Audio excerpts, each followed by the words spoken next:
बहुत समय पहले की बात है। एक छोटे से शहर मंगलापुर में दो बहनें रहती थीं। दोनों बहनों में बड़ा प्रेम था। उनके माँ बाप की बचपन में मृत्यु हो गई थी। बड़ी बहन राधा घरों में काम करके अपना और अपनी बहन सीता का पेट पालती थी। एक दिन की बात है। राधा, ऐसा कब तक चलेगा? रोज रोज वही खाने की दिक्कत। ना ही हम सब ठीक से खा पाते हैं और ना ही पहन पाते हैं। पर मैं भी क्या कर सकती हूँ बहन, मुझे इस काम के अलावा और कोई काम भी तो नहीं आता। राधा, क्यों ना मैं भी तुम्हारे साथ घरों में जाकर काम किया करूँ? खबरदार, अभी तेरी पढ़ने लिखने की उम्र है और तू घरों में जाकर काम करने की बात कर रही है। अरे, मैं तुझे पढ़ा लिखा कर टीचर बनाना चाहती हूँ। राधा की बात सुनकर सीता चुप हो जाती है। वो कुछ नहीं बोलती और जाकर चुपचाप सोने चली जाती है। क्या करूँ इस लड़की का, ये तो कुछ समझती ही नहीं। मैं तो इसे पढ़ाना लिखाना चाहती हूँ, पर यह है कि काम करने की जिद कर रही है। और अगले दिन, सीता, सीता, मैं काम करने जा रही हूँ, तुम अपना ध्यान रखना और किसी को भी घर में मत आने देना। ठीक है राधा, तुम आराम से अपने काम पर जाओ। राधा अपनी मालकिन के घर काम करने जाती है। घर का काम करके वो शाम को अपनी मालकिन से पैसे मांगती है। मालकिन जी, मुझे कुछ पैसे की जरूरत है, मुझे कुछ पैसे दे दो। अरे, अभी तो तुझे परसों ही पैसे दिए थे, फिर तुझे इतनी जल्दी पैसे की क्या जरूरत पड़ गई?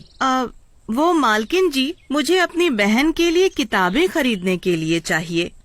अभी नहीं है मेरे पास पैसे वैसे। और क्या करेगी तू अपनी बहन को पढ़ा लिखा कर? और रोज रोज तू पैसे मांगती है।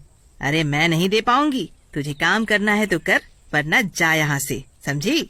मालकिन जी, आप ऐसे मत बोलिए। मैं अपनी बहन को पढ़ा लिखा कर टीचर बनाना चाहती हूँ। अब तू उसे टीचर बना या चाहे कुछ बना, मेरे पास नहीं है पैसे। देख, मैं ये तुझे रोज रोज पैसे नहीं दे सकती और तू कल से काम पर मत आना। अरे मालकिन जी, आप ऐसा मत बोलिए। आप काम नहीं कराएंगी तो हमारा गुजारा कैसे होगा? वो मुझे नहीं पता। अब तू जा यहाँ से, चल निकल, चल फुट। राधा वहाँ से उदास मन से जब शाम को काम करके लौट रही होती है तो वो पूरे रास्ते यही सोचती आती है, जब सीता मुझसे पैसे मांगेगी तब मैं उसे कहाँ से दूंगी और उसे कैसे बताऊंगी कि मालकिन ने मुझे काम से निकाल दिया है। राधा ये सोचते सोचते वहीं रास्ते में एक पेड़ के नीचे बैठ जाती है और रोने लगती है। राधा जिस पेड़ के नीचे बैठी रो रही होती है, उसी पेड़ पर बैठी चुड़ैल राधा को रोते देख रही होती है। तभी चुड़ैल राधा के सामने आ जाती है। चुड़ैल, चुड़ैल। राधा चुड़ैल को देखकर भागने लगती है। अरे अरे, भागो मत, मुझसे मत डरो, मैं तुम्हें कुछ नहीं करूँगी।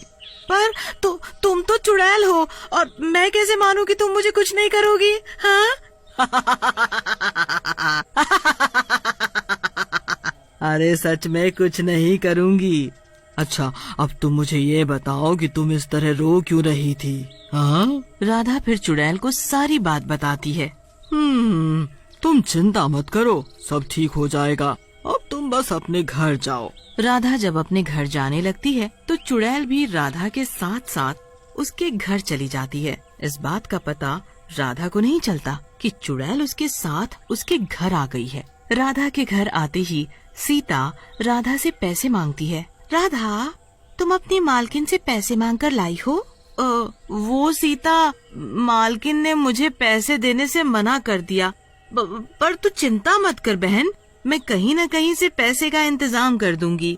राधा ने मन ही मन सोचा कि मैं सीता को कैसे बताऊं कि मालकिन ने मुझे काम से निकलवा दिया है। राधा, क्या बात है, आज तुम कुछ उदास लग रही हो, कुछ हुआ है क्या?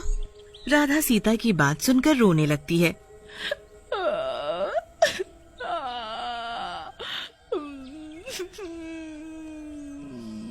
और फिर उसे बताती है कि मालकिन ने उसे काम पर आने के लिए मना कर दिया है। तभी राधा सीता से कहती है, अच्छा तू ये सब छोड़, मैं तेरे लिए कुछ बना कर लाती हूँ। राधा रसोई में जाकर देखती है, अरे रसोई में तो कुछ भी खाना बनाने के लिए नहीं है, सारा सामान खत्म है। अब मैं सीता को क्या खिलाऊंगी? तभी राधा रसोई में ऊपर रखे डब्बे को उतारती है तो देखती है उसमें थोड़े से ही चावल रखे थे, जिससे कि सीता का पेट भी ठीक से नहीं भरता। मैं सीता को यही बनाकर खिला दूंगी। राधा सीता को वो थोड़े से ही रखे चावल बनाकर खिलाने जाती है। ये ले सीता, आज ये चावल खाकर ही काम चला ले, आज ये ही है।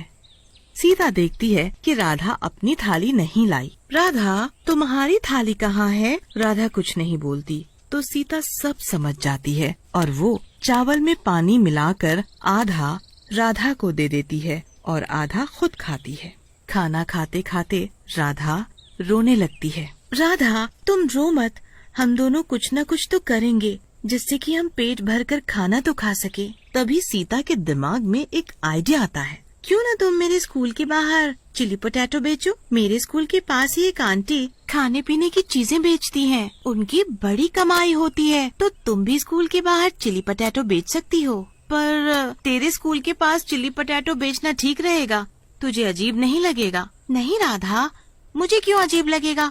तो फिर ठीक है, कल से मैं चिली पोटैटो बेचूंगी। फिर दोनों बहनें खाना खाकर सो जाती हैं। आधी रात में सीता का पेट न भरने के कारण उसे बहुत जोरों से भूख लगती है। राधा, मुझे बहुत जोरों से भूख लग रही है। मेरा पानी वाले चावल से पेट नहीं भरा। लगता है आज तो पानी पीकर ही पेट भरना पड़ेगा। राधा रसोई में पानी पीने जाती है और वो उधर जाकर देखती है कि रसोई में विभिन्न प्रकार का भोजन रखा है। राधा खाना देखकर बहुत खुश हो जाती है और दोनों बहनें पेट भरकर खाना खाती हैं और सो जाती हैं। और अगली सुबह राधा सुबह जल्दी उठकर चिली पोटैटो बनाने की तैयारी करने लगती है। जब चिली पोटैटो बनकर तैयार हो जाता है, सीता, मैं चिली पोटैटो बेचने जा रही हूँ, तुम समय से स्कूल चले जाना, ठीक है? ठीक है राधा। राधा स्कूल के बाहर चिली पोटैटो बेचने लगती है। चिली पोटैटो ले लो, चिली पोटैटो ले लो, गर्मा गर्म चिली पोटैटो, आ जाओ, जल्दी जल्दी आ जाओ, ताजे ताजे गर्मा गर्म। जो खाएगा वो उंगलियां चाटता रह जाएगा। जल्दी जल्दी आओ, चिली पोटैटो खाओ। दीदी, एक प्लेट चिली पोटैटो दे दो ना। अभी देती हूँ बच्चों, अभी देती हूँ, ठहरो जरा। राधा उसे चिली पोटैटो दे देती है। वो बच्चा चिली पोटैटो खाने लगता है और खाकर कहता है, अरे वाह, ये तो बड़े स्वादिष्ट चिली पोटैटो हैं। दीदी, मुझे एक प्लेट और देना। अरे, तुम्हें चिली पोटैटो अच्छे लगे? हाँ दीदी, मुझे और खाना है। हाँ, अभी देती हूँ। राधा उस बच्चे को एक प्लेट और देती है और जब उसके चिली पोटैटो बिक जाते हैं, तब वो अपना ठेला लेकर अपने घर की ओर चल देती है। देखते ही देखते राधा की दुकान पर चिली पोटैटो अच्छी मात्रा में बिकने लग जाते हैं। राधा एक दिन सीता से बात करते हुए, अरे सीता, मुझे अब लग रहा है कि मुझे हेल्पर की जरूरत पड़ेगी। अब रेहड़ी पर बहुत भीड़ होती है। राधा ये बात बोलती है, तभी चुड़ैल उनके आगे आ जाती है। अरे, तुम तो वही चुड़ैल हो ना जो मुझे पेड़ के नीचे मिली थी? हाँ, मैं वही चुड़ैल हूँ और मैं तुम्हारी तब से मदद कर रही हूँ। अरे, कैसे? और तुम यहाँ कैसे आई? मैंने उस दिन तुम्हें रोते हुए देख लिया था और मैंने तभी ठान लिया था कि मैं तुम दोनों की मदद करूँगी और तभी से मैं तुम्हारे साथ आ गई। उस दिन मैंने रात को देखा कि तुम्हारे पास तो खाने के लिए खाना भी नहीं है, तभी मैंने तुम्हारे लिए खाने का रात में इंतजाम किया। अच्छा, रात में इतना सारा खाना तुमने रखा था क्या? हाँ, मैंने अपनी शक्तियों से तुम्हारे लिए खाना प्रकट किया था। अच्छा, अब मैं समझी। हाँ, तुम दोनों बहनें मुझे गलत मत समझना। मैं तुम्हारी मदद ही करने आई थी और मैं चाहती हूँ तुम्हारी हमेशा मदद करूँ। अच्छा, तो तुम मेरी चिली पोटैटो बेचने में मदद करोगी? हाँ, क्यों नहीं, बिल्कुल करूँगी। अगले दिन से ही राधा और चुड़ैल दोनों एक साथ रेहड़ी लगाते हैं और चिली पोटैटो बेचते हैं और खूब पैसे कमाते और सीता की अच्छे से पढ़ाई करवाते।